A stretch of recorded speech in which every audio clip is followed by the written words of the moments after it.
bạch hết là style thì đào đình trây đình ấy này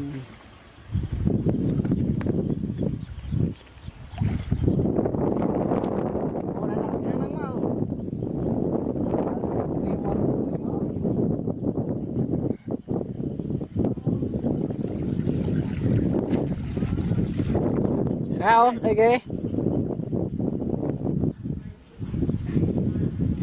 vô một cây mà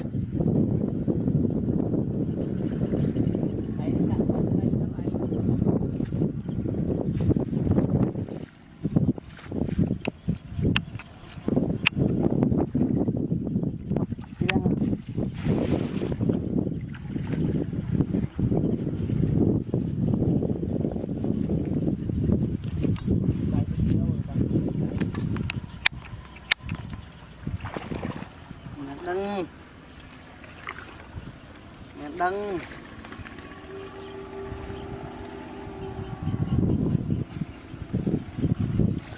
oh no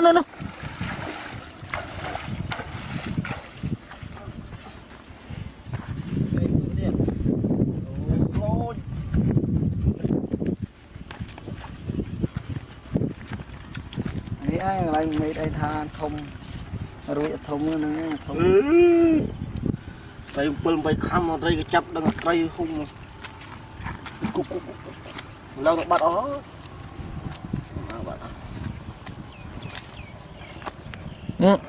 rộp bay rôm rồi tôi lạ à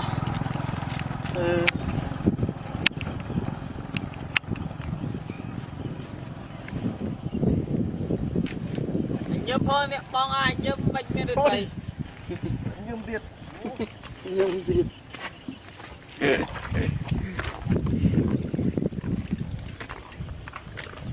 đâu đâu gặp bắt cút nhưng bắt cút nó phải hay đó là à chưa rồi bắt nam dân đâu còn mình dây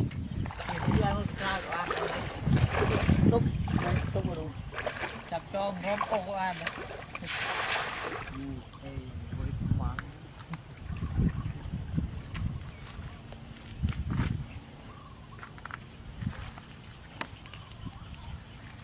trời ơi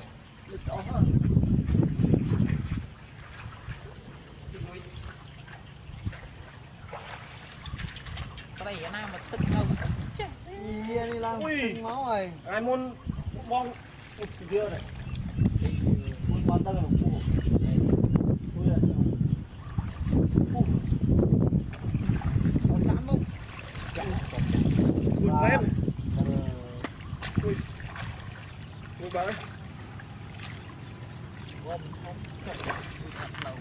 rồng tâu lăn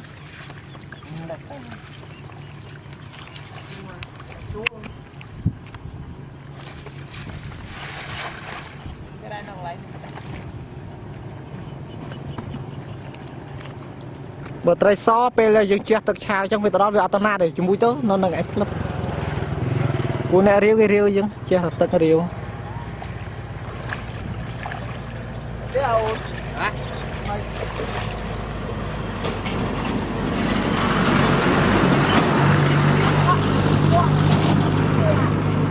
hả không thấy tao tiết này cho con ê mình tranh đi tranh ai biết không nó có lọc chơi nhưng đánh con ơi rồi một vài này đã chết rồi ô bên này đây chỉ mới bay sơ vía ảo bay buồn tay này mẹ nó có lọc chơi rồi bên nam này không ai thì nó chưa tình phóc ô con phóc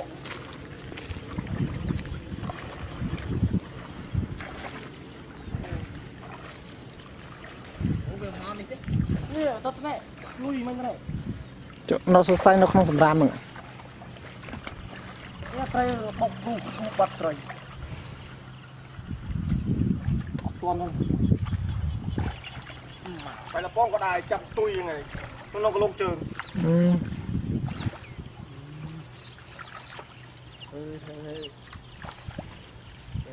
voi luôn lên chơi cho kia rồi lý men à hai đôi câu nhé bay lôi vậy to khỏi đâu nha này đi lo ra ta không được lo mà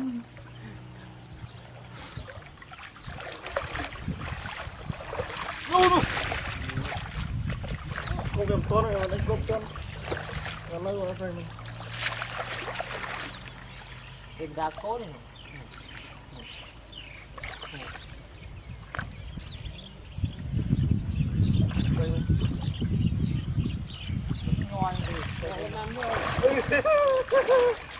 nè dùng lên đi má nó nhung mà tay tray mê nó lóc chơi với phút ô thành tập trộm lưới chặt bàn lại rong vô lăng mà đây tí rong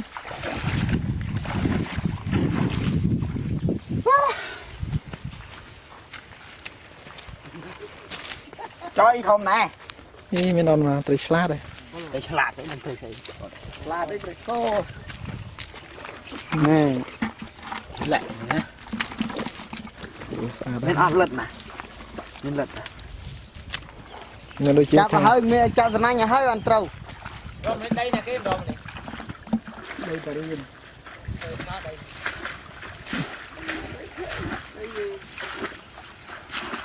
đây nó thơ anh ta tê tay bờ lụ thơ như thơ mà Không rồi. Làm mấy làm từ nó làm cái rồi. Thì ba tí ném lên như rồi. tổ sập ao bà trời đây che cái đó đầm miên gọn ngọt này miên đây đây ca này nè nè nhưng một chua một đòn này ta chua từng chụm nghe nó Ngoài đường bàn à. Luôn rõ này, đúng không?เอาไปจิโก้ตามพอร์ตเลย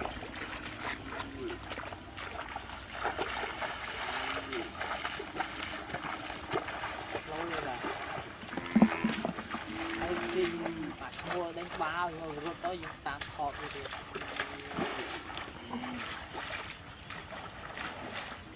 ui đâu này bay cao quanh anh dùng một chừng rầy một suy đại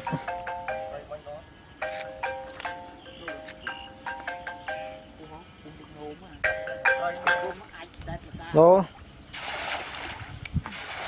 hả mấy cái mắt trộm mù lố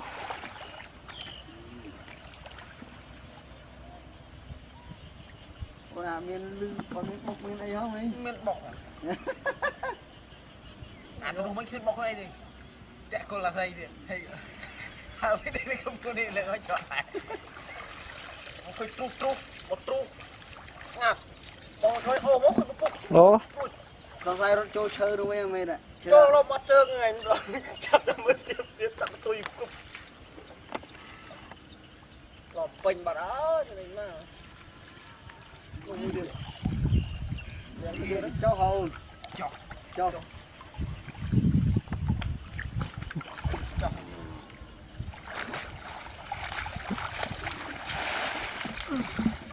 nhà phôi con vườn đây phôi thì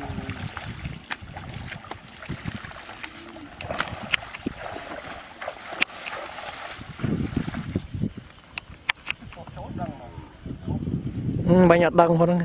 đăng ơi ăn nọ khăn nọ nó ngon đăng rồi nhiều nó cao ô thì ô hối trong ô hối một bột rồi đặt đầm chút khóc vậy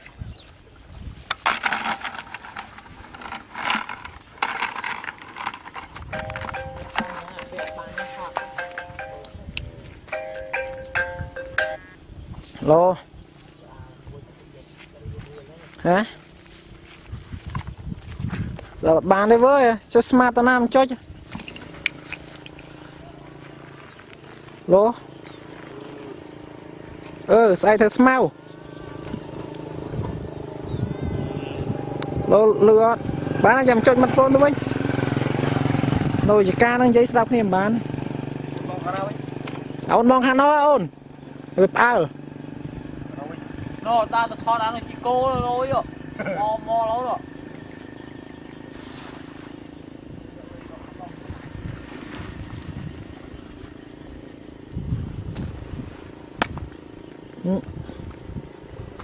con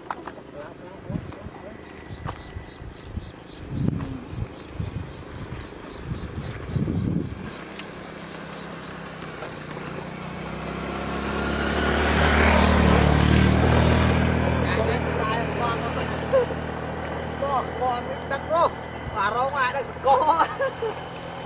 gây mùi bạc Trường này mà. xây má hai là dùng quả